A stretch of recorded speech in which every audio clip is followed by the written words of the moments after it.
प्रेम प्रणाम और good evening सभी मित्रों को।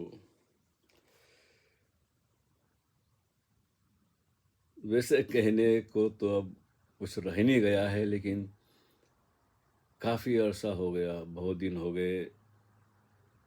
मन में आता था कभी कुछ कहूँ, लेकिन बस वो विचार आते थे और विदा हो जाते थे। मैं उन विचारों को, उन ख्यालों को कोई सहारा नहीं देता था, उन पर उनको रोकता नहीं था। आए और गए, जैसे आते रहते हैं विचार, जाते रहते हैं। उसमें इन्वॉल्व होना, उनके पीछे भागना, उन पे गौर करना अब इनडिफरेंट सा हो जाता है।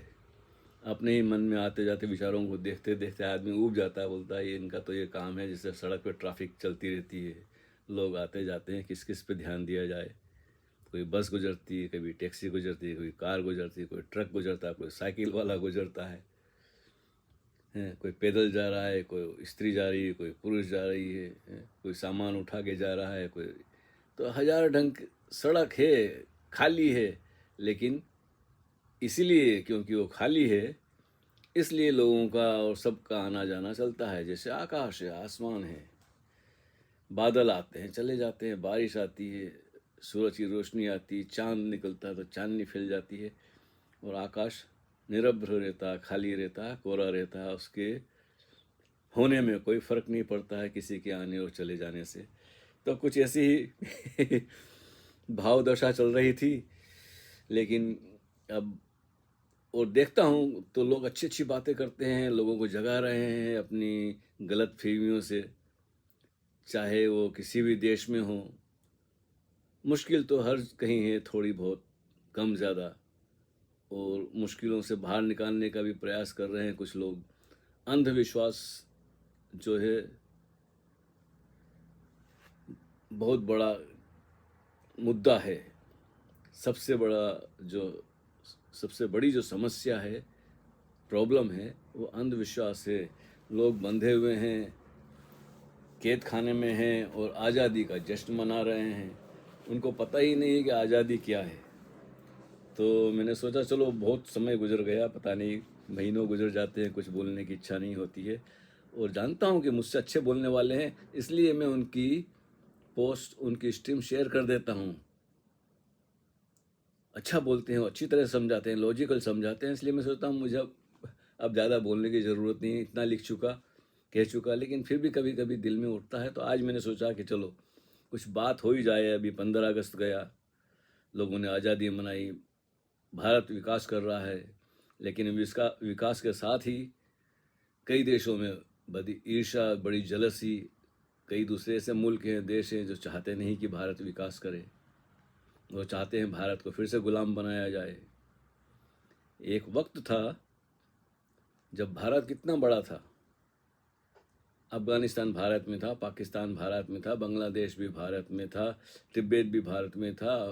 अफगानिस्तान से ईरान तक उसकी सीमाएं मिलती थी। और कहाँ इंडोनेशिया और बर्मा और बुद्धिज़्म, जब भारत से बुद्ध के वचन दूर दूर गए तो पूरा चाइना, पूरा चीन बुद्धिस्ट हो गया था, बुद्ध को मानने वाला देश बन गया था। उसमें कोई ज़बरदस्ती नहीं थी, कोई तीर तलवार ज़बरदस्ती किसी को कबूल नहीं करवाया था। एक समझ थी, एक अंडरस्टैंडिंग थी, एक बोध था। बुद्ध के वचनों में कुछ खास बात थी कि लोग समझ के जान जाते थे कि अंधविश्वास है, किसी भी तरह की रिचुअल करना, वो करना। लेकिन धीरे धीरे एक वक्त आया कि बुद्धिज़्म भी रिचुअल में बदल गया। कुछ लोग हैं जो अभी भी ध्यान साधना में लगे हैं, लेकिन वो बस एक वक्त के साथ हर बात पुरानी हो जाती है। खैर, बातें तो बहुत सारी हैं। मैं तो एक कविता सुनाने आया था, लेकिन मैंने सोचा चलो कहीं कविता एकदम से शुरू करूँगा तो लोग भाग जाएंगे, उब जाएंगे। कविता सुनने वाले भी कम हैं तो सही, लेकिन कम हैं। और तो आज़ादी की बात हो रही थी, तो मैंने सोचा चलो पहले हमें पता चले इसके कि आज़ादी क्या है। हमें समझना चाहिए कि गुलामी क्या है। हजार तरह की गुलामी है जिसके प्रति हम जागे हुए नहीं हैं, होश में नहीं है। मुल्क आज़ाद हुआ, लेकिन जिसके पास छप्पड़ नहीं है, खाने को रोटी नहीं है, 2 वक्त की रोटी बड़ी मुश्किल से मिलती है, उसको आज़ादी से क्या लेना देना। और जो बहुत धनी है, हैं, वो तो कभी भी फ्लाइट पकड़ी, वो पूरी दुनिया में हजारों देश है, जिसके पास पैसा है वो आज यहाँ है, कल वहाँ होगा, परसों और कहीं होगा। वो तो पूरी पृथ्वी पे जितने बड़े बड़े देश हैं हर जगह जा सकता है, आसानी से उसको वीज़ा मिल जाती है। लेकिन जो अशिक्षित है, गरीब है, गांव में है, तो जितने लोग हैं उतनी दुनिया है। आज़ादी के मायने सबके लिए अलग अलग होते हैं। जेब में पैसा हो तो आदमी थोड़ा आज़ाद महसूस करता है। तो हर तरह की समस्या का समाधान सबसे पहले ये जानना है कि समस्या क्या है। तो मैं अपनी एक गज़ल सुनाता हूँ, कुछ इशारों में बात होगी, और देखते हैं कि किसी ज़माने में बड़ा लिखने का शौक़ था गज़ल का, कविताओं का। तो उस ज़माने की गज़ल है, ना यह ज़मीं हमारी, ना यह ज़मीं हमारी, ना ये आसमां हमारा, ना ये ज़मीं हमारी, ना ये आसमां हमारा, रहेगा नहीं हमेशा यहाँ नामो निशां हमारा। ये हमने किसी एक मशहूर शायर हैं इकबाल, उनकी ज़मीन पर हमने लिखी है। कभी कभी कोशिश किया करते थे, तो ना ये ज़मीं हमारी, ना ये आसमां हमारा, रहेगा नहीं हमेशा यहाँ नामो निशां हमारा। और इंसान चाहता है कि वो कुछ ऐसा कर जाए कि हमेशा के लिए, सदा सदा के लिए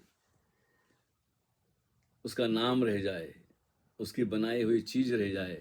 इसलिए लोगों ने पत्थर की मूर्तियाँ बनाई, पत्थर के महल बनाए, उन पे शिलालेख लिख दिए, कभी सिक्के बनाए, बहुत कोशिशें की गई, पिरामिड बनाए गए, मम्मी बनाई गई कि हम चले जाएंगे लेकिन हमारे द्वारा बनाई गई चीज़ें रह जाएगी जो हमारी याद दिलाएगी लोगों को।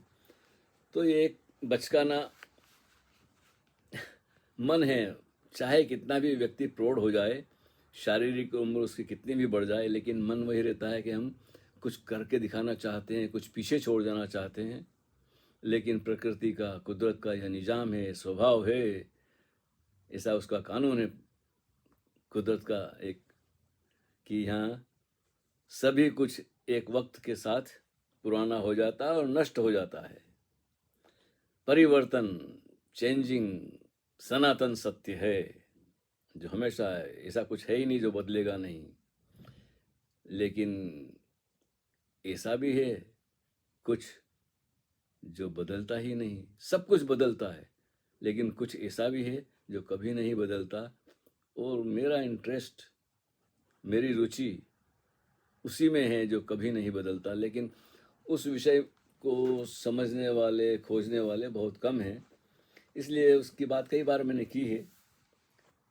बस इशारे में कह दिया कि हाँ, उसको खोजना चाहिए जो कभी नहीं बदलता, जो हमारे आने से पहले भी था, जो हमारे आने के बाद भी रहेगा, और वो हमेशा ही वैसा ही रहेगा, जैसा था और जैसा है वैसा ही रहेगा। उसमें रत्ती भर इधर उधर नहीं होता। उसके लिए एक शेर याद आया मुझे हमारे कृष्ण बिहारी नूर लखनवी जी का। वैसे तो बहुत सारे मुझे शेर पसंद है, लेकिन उनका इस मामले में कहना, 2 पंक्तियों में जो उन्होंने भर दिया है, जो सच्चाई भर दी है, वो ये है कि सच घटे या बढ़े तो सच ना रहे, सच घटे या बढ़े तो सच ना रहे, झूठ की कोई इंतहा ही नहीं। झूठ का तो कोई अंत ही नहीं है। कितने भी झूठ पे झूठ बोलते जाओ, और बोली गई हैं, सदियों से बोली गई है, और झूठ के चक्कर में अभी भी सारी दुनिया के अधिकतर लोग हैं, मजहब के, धर्म के, रिलीजन के नाम पर, गॉड के नाम पे, ईश्वर के नाम पे, अल्लाह के नाम पर, हाँ, इतनी बड़ी बड़ी झूठे बोली गई है कि इंसान डरा हुआ है। सवाल करने से डरते हैं लोग, खोज करने से डरते हैं, कहीं पाप ना हो जाए, गुनाह ना हो जाए, मुझे दोजख में, जहन्नम में ना भेज दिया जाए। अगर मैंने शक किया है, सवाल उठा मेरे मन में, तो कोई शैतान भटका रहा। इस्लामिक जो आइडियोलॉजी है, जो विचारधारा है, उसमें सबसे बड़ा जो तबका है इंसानों का, वो खौफज़दा है, डरा हुआ है। इसलिए नहीं कि उसको सच का पता है, वो सच सुनना ही नहीं चाहता कि कहीं उसका ईमान डगमगा ना जाए। मेरे जितने भी कुछ दोस्त थे पुराने, जो इस्लामिक परिवारों से, पाकिस्तान से खासकर आए थे, या कुछ भारत में भी थे भाई, बचपन से उस धर्म में पैदा हुए हैं, उस मजहब में, धर्म तो नहीं कहना चाहिए, मजहब कहना चाहिए। तो उनके अंदर गहरा डर बैठ गया है, खौफ बैठ गया है कि अगर उन्होंने सच सुन लिया तो कहीं वो भटक जाएंगे और गुमराह हो जाएंगे, और उनको फिर जहन्नुम में जाना पड़ेगा हमेशा हमेशा के लिए। इतना इलॉजिकल है, इतना अतार्किक ये बात है कि आप कोई भी छोटा सा गुनाह कर दो, गलती कर दो, गुनाह भी नहीं, गलती कर दो, तो आपको जहन्नुम में भेज देंगे और हमेशा हमेशा के लिए आपको जलाया जाएगा, ना मालूम क्या क्या किया जाएगा। तो ऐसे लोग डरे हुए हैं, वो तो बातें नहीं करना चाहते, सुनने नहीं चाहते हैं। इसलिए मैंने सभी बोलना बंद कर दिया। मैं बोला कि और भी कहीं हैं अच्छी बात बताने वाले, अवैस इकबाल हैं, फराज सिद्दीकी हैं, अंजुम हैं, मलिक हैं, समीर हैं, सच वाला हैं, और भी बहुत सारे लोग हैं जिनको मैं शेयर करता रहता हूँ, जिनकी बातें मुझे अच्छी लगती है, जो लॉजिकल है। लेकिन डर के मारे लोग देखते भी नहीं है। डर इतना गहरा बैठा है कि कहीं उनका ईमान, उनका अकीदा, मतलब उसकी बुनियाद ढह ना जाए। खैर, मैं तो कुछ कविता सुनाने वाला था, लेकिन क्या करे, जब बोल ना होता है, बात निकलती है, तो कहीं से शुरू करो, कहीं और पहुंच जाती है। तो मैं सुना रहा था अपनी गजल, तो फिर से पेश है। ना यह जमी हमारी, ना यह आसमां हमारा, रहेगा नहीं हमेशा यहाँ नामो निशा हमारा। लेकिन लोग जमीन पर भी कब्जा कर लेते हैं, अपनी नहीं, दूसरों की भी हड़पना चाहते हैं। एक देश, एक मुल्क दूसरे के मुल्क को हड़पना चाहता है, कब्जा करना चाहता है। ये तो चलता आ रहा है ना। भारत कितना बड़ा था, कोई सिकंदर आया, उसने लूटा, कोई चाइना आया, उसने कुछ कब्जा किया, कोई तुर्की आया, कोई क्या बोलते हैं, कहाँ कहाँ से अरब कंट्री से लोग आए, उन्होंने कब्जा कर लिया, उन्होंने छीन लिया। और भारत जो है, इतना बड़ा विशाल देश था, धीरे धीरे सिकुड़ता गया। कभी पुर्तगाली आए, और कभी कहाँ कहाँ से लोग आए, तुर्की आए, मुगल आए, और मंगोलियन आ गए, मतलब फिर ब्रिटिश आए, और लूटा ही नहीं, कत्लेआम किया, लाखों लोगों को गुलाम बनाया, सताया, मारा, काटा। मतलब इतना घिनौना इतिहास है। अगर हिस्ट्री देखे जाए तो सिवाय खून खराबे के कुछ नहीं है। लूट मार और बलात्कार और छीना झपटी एक दूसरे के साथ। ऐसे लोगों को इंसान कहना भी बड़ा मुश्किल है। इसलिए दिल नहीं होता बोलने का कि निगेटिविटी, नकारात्मकता इतनी ज़्यादा है, और अभी भी चल रही है।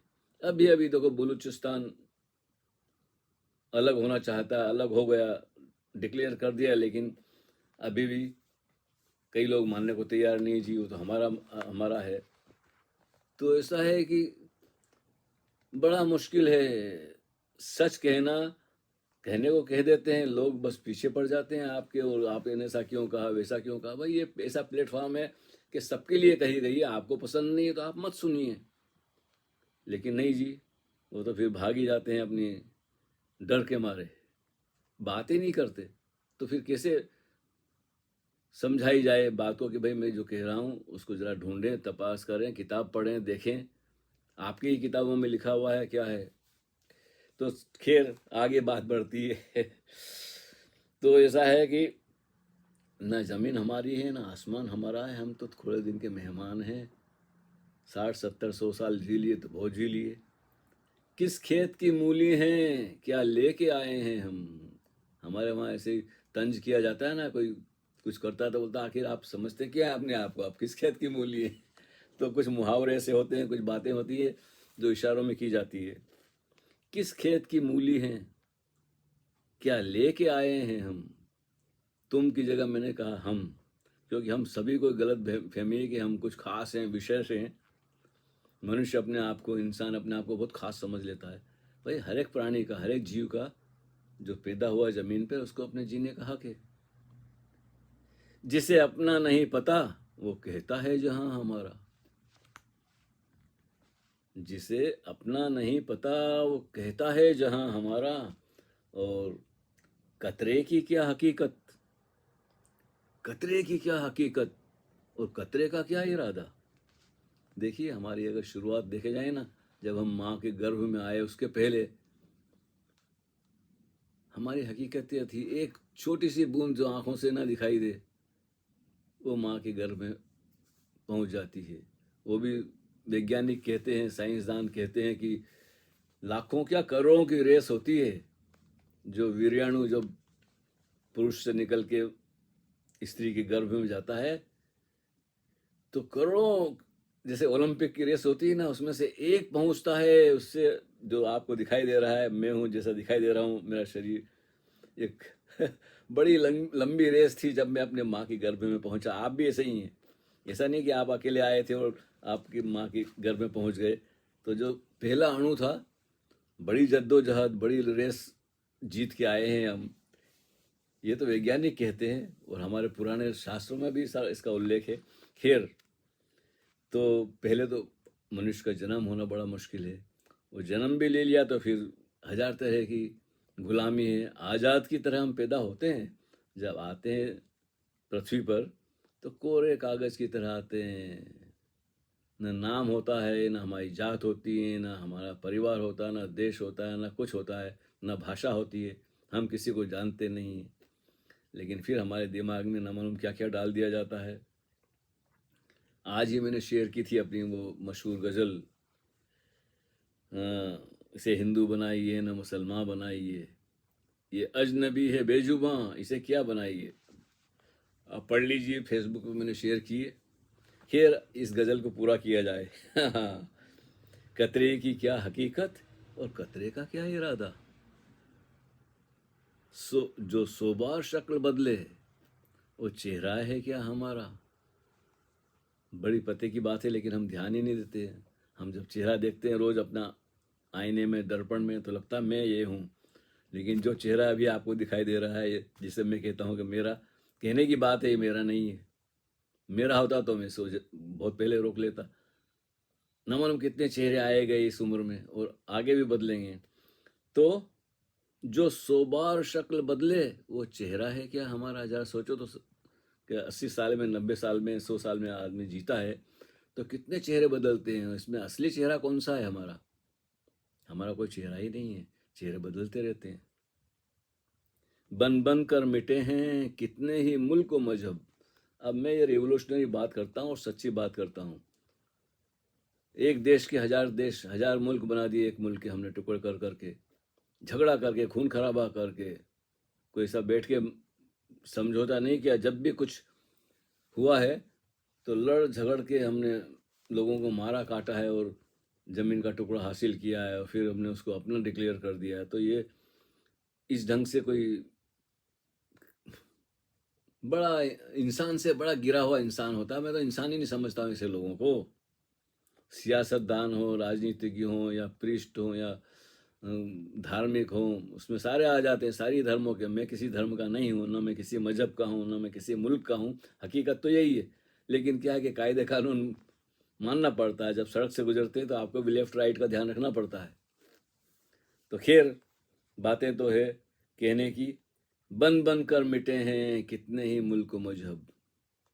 कितने तरह के मजहब पैदा हुए और मिट गए, नामो निशान नहीं है। कभी सीरिया था, कभी इजिप्ट था, कभी इंका, तो कभी कहाँ चाइना में कम्युनिज्म आ गया तो सारा उन्होंने ख़त्म कर दिया। उसके पहले ताओइस्ट थे, तो बुद्धिस्ट थे। तो बड़ी श्रृंखलाएँ हैं, अलग अलग पृथ्वी के अलग अलग कोने में अलग अलग तरह के धर्म और मजहब को मानने वाले आए और मिट भी गए हैं और नए पैदा हो रहे हैं। और कुछ अभी भी कर रहे हैं कोशिश अपने पांव जमाने के लिए, लेकिन कोई भी हमेशा के लिए यहाँ नहीं है। तो बन बन कर मिटे हैं कितने ही मुल्क मजहब, ये ज़मीन आसमां भी चुप है। ये ज़मीन को पता ही नहीं है, कभी बोलती नहीं है। इस पर कब्जा करने वाले आते हैं, मुल्क बनाने वाले हैं, मजहब बनाने वाले आते हैं और चले जाते हैं, पता ही नहीं चलता है, ज़मीन में ही दब के मर जाते हैं। ये ज़मीन, ये आसमां भी चुप है, किसको पता हमारा। 1000 2000 5 10,000 साल तो कुछ भी नहीं होते, करोड़ों साल की हिस्ट्री है। बड़े बड़े तीरंदाज तीर 30 बार खाए और चले गए। किसको पता हमारा एहसास कम तरी ही करती है सारे दावे। जो इन्फिनिटी कॉम्प्लेक्स होती है ना आदमी में, एहसास कम तरी, क्या बोलते हैं इसको, हीन ग्रंथि से जो पीड़ित होता है व्यक्ति, उसे कहते हैं उर्दू में एहसास कमतरी, इन्फिनिटी कॉम्प्लेक्स। वो दावे करता है, वो बोलता है कि पाकिस्तानी म्यूज़िक, मेरे एक दोस्त हैं, जब उन्होंने अपना शुरू किया चैनल तो उन्होंने पाकिस्तानी म्यूज़िक, अब पाकिस्तानी म्यूज़िक कहाँ से आया, अभी 70-80 साल तो हुए नहीं है बंटवारा हुए को। पहले जो संगीत था वो सब भारत में ही पैदा हुआ था, जितने राग रगीनी, ये तो हजारों साल का इतिहास है संगीत का। लेकिन भाई तो हाँ, अलग अलग मुल्कों में अलग अलग तरह के वाद्य, अलग तरह के वो इंस्ट्रूमेंट बनाए गए हैं, वो बात अलग है। लेकिन लोग झूठ बोलने में इतने माहिर हैं ना, हर चीज़ को अपना बना लेते हैं। वह हालत देखिए आज उनके मुल्क की, एहसास कम तरी ही करती है सारे दावे, जिसने हमें बनाया है वो भी है खुदा हमारा। और तो और जिसका कोई अता पता नहीं, उसके ऊपर भी दावे करते हैं, हमारा खुदा, हमारा अल्लाह, हमारा भगवान, हमारा ईश्वर, हमारा गॉड। अरे यार, हद हो गई। वो कहते भी हैं कि उसने हमें बनाया, तो तुम उसके हुए कि वो तुम्हारा हुआ। जबरदस्ती का दावा ठोक देते हैं। अब एक शेरो याद आया इस बात पर, वो भी कृष्ण बिहारी नूर लखनवी का है, मैं बड़े प्यारे शायर है, बस मुलाकात होते होते रह गई उनके साथ। तो उन्होंने कहा है कि बड़ा अच्छा शेर है कि जिसके कारण फसाद होते हैं, जिसके कारण फसाद होते हैं, उसका कोई अता पता ही नहीं। अभी तक किसी ने कोई प्रमाण नहीं दिया, कोई सबूत नहीं दिया कि कोई अल्लाह, ईश्वर, गॉड जैसा है भी कहीं है। बस एक ख्याली पुलाव है, ख्याली है कि कहीं 7वें आसमान पर बैठा है, कोई बोलता वो हर जगह मौजूद है, कोई बोलता हर के भीतर है, कोई बोलता, ये सब आइडिया है, धारणाएं हैं, और कहना चाहिए अनुमान है, रियलिटी नहीं है, सच्चाई इसमें रत्ती भर भी नहीं है। बस कोई सहारा चाहिए, कोई मम्मी नहीं तो डैडी हो, यहाँ नहीं हो डैडी तो आसमान में डैडी हो। बेसहारा होने से आदमी डरता है, जिम्मेदारी नहीं लेना चाहता। कोई ना कोई तो पापा होना चाहिए, बड़ा पापा होना चाहिए, जिसे चांद सूरज बनाए, जमीन बनाई, और जमीन भी बनाई कि चपटी बनाई। बताओ, इतनी अकल नहीं है उसमें, उसने चपटी जमीन बनाई पहले, वो आसमान को अलग किया और सूरज तो बाद में बनाया। अरे ऐसी ऐसी झूठ है यार। कभी मैंने किताब सब मंगवा के रखी है। पहले तो मैं एक्स मुस्लिमों को सुनता था, और ओशो से भी सुना है हमने, उन्होंने भी क्रिटिसाइज किया है। लेकिन जब मैंने खुद किताब को उलट पलट के देखा तो बोला एक से एक बड़ी झूठ बोली गई है मजहब के नाम पे। खैर, जिसने हमें बनाया वो भी है खुदा हमारा, ना मेरा है ना तेरा। जरा गौर से सुनो, ना मेरा है ना तेरा, चंद्रोज है ये डेरा। बस कुछ दिनों की बात है, शुक्र आज ही अदा कर, है कल कहाँ हमारा। थैंक्सफुलनेस, धन्यवाद, आभार किसी और का नहीं, जो हमारे आसपास है, प्रकृति, कुदरत, ये पेड़ पौधे, ये हवा पानी, ये पहाड़, ये बादल, ये आसमान, जो हमें जीवन दे रहे हैं, सांस आ रही है जा रही है, ये सब हम जिंदा रख रहे हैं। इनके लिए आप आभारी हो जाएं, धन्यवाद करें, इनका शुक्र अदा करें।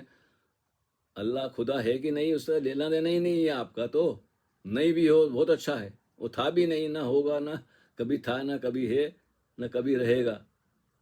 लेकिन एक बात है कि जो सामने आपके जो ऑक्सीजन दे रहे हैं ये पेड़ पौधे, इनकी देखरेख करें और नए पेड़ लगाएं, दरख्त लगाएं, फूल खिलाएं, इस ज़मीन को साफ़ सुथरी बनाएं,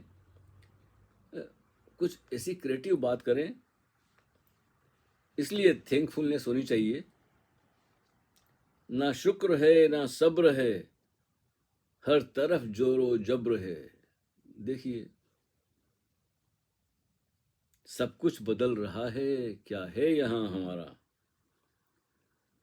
और कि एक दिन हम नहीं थे, बात बिल्कुल सच है कि एक दिन हम नहीं थे, एक दिन हम न होंगे, न मैं रहूँगा न आप रहेंगे, और कभी हम थे भी नहीं। कोई मुझसे पूछे कि भाई 100 साल पहले मैं कहाँ था, तो मैं क्या बताऊँ, भाई मुझे कुछ पता नहीं है। ऐसा ही है कि मैं 100 साल बाद 50 साल बाद मैं कहाँ रहूँगा, ये पता नहीं।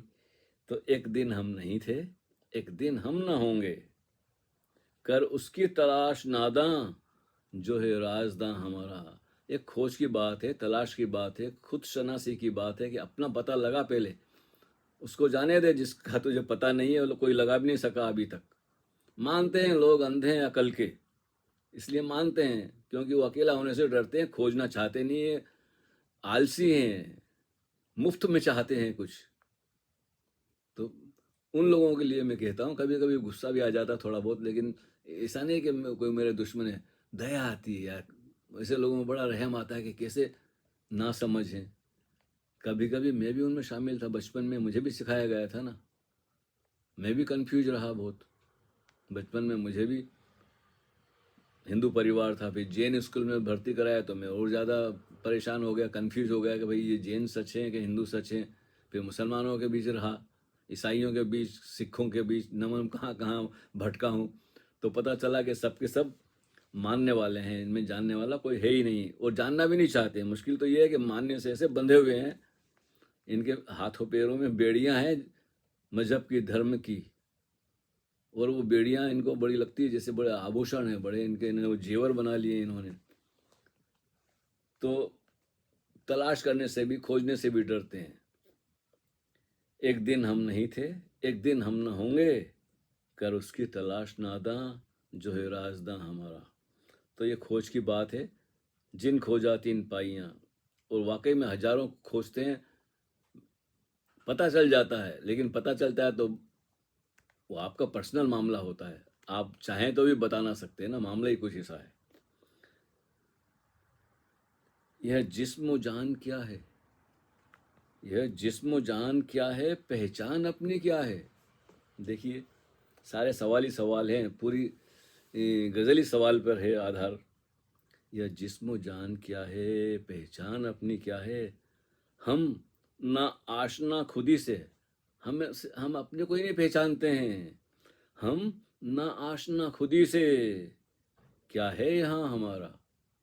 जिसको अपना ही पता नहीं है, वो बोलता है जी मैं हिंदू हूँ, मैं मुसलमान हूँ, मैं ईसाई हूँ, ये मेरा पाकिस्तान है, ये मेरा हिंदुस्तान है, ये मेरा जर्मन है, ये मेरा अमेरिकन है। बड़े प्राउड होते हैं, बड़ी अकड़ उनके अंदर, और मैं ही सही हूँ, बाकी सब गलत हैं। तो ऐसा दावा करने वाले सिवाय गलत फहमी के शिकार हैं। उन पे कभी कभी तरस भी आता है, लेकिन क्या करें हम, मैं किसी के जीवन में इंटरफेयर तो नहीं करता, लेकिन कभी कभी हल्का सा डोज दे देता हूँ तो लोग नाराज हो जाते हैं। अब हो जाए तो हो जाए, मैं तो वही कहूँगा जो मुझे सच लगता है। आपको मेरी बातें झूठ लगती हो तो ठीक है, कोई बुरी बात नहीं। आप मुझे झूठा कहें, सच कहें, बेईमान कहें, कुछ भी कहें, उससे मुझे तो कोई फ़र्क नहीं पड़ता है। मैं तो अपनी बात कह देता हूँ। पहले मैं शायरी में किया करता था, और अब तो बंद हो गया, अब तो दिल ही नहीं होता बोलने का यार। लेकिन फिर भी सोचा चलो, स्वतंत्रता आज़ादी मना रहे हैं लोग, तो मैंने सोचा कुछ न कुछ तो कहा जाए। बड़े दिन हो गए, पता नहीं 2-3 महीने हो गए, बोला ही नहीं था मैंने कुछ। तो ऐसा है, एक गज़ल और था, मैं ढूंढ रहा था, अब तो वो याद भी नहीं रहता कि कौन कहाँ। हाँ, ये देखो। अब जो आदमी मुझसे खफा है, उसको मेरी शायरी का पता है, लेकिन वो समझता है कि मैं इंटरटेनमेंट कर रहा हूँ। मेरी शायरी इंटरटेनमेंट नहीं है। जैसे कोई हिंदू समझता है, कोई मुसलमान समझता है, इनकार करूं तो फिर वो मुझे बेईमान समझता है। इन गलत सवालों का मैं सही जवाब कैसे दूं, मुश्किल है बहुत इंसान होना जिसे हर कोई आसान समझता है। लो जी, आधा घंटा हो गया, अब ज़्यादा बात करेंगे तो बात में से बात निकलती जाएगी। तो फिर मुलाकात होती है। अब मैं सोचता हूँ कि रोज़ एक आधी वीडियो बना दूँ, कम से कम एक हफ्ते में 1-2 तो बना ही दूँ। तो फिर सिलसिला शुरू करें, क्योंकि बहुत दिन हो गए, आदत नहीं रहती है, छूट जाती है बोलने की, तो फिर मोह नहीं अच्छा लगता। चुप रहने की आदत हो जाती है तो फिर बोलना भी अच्छा नहीं लगता है, क्यों बेकार बकवास करना, अपना मौज का अपना आनंद लें। तो फिर मुलाकात होती, सभी दोस्तों को नमस्कार, प्रणाम।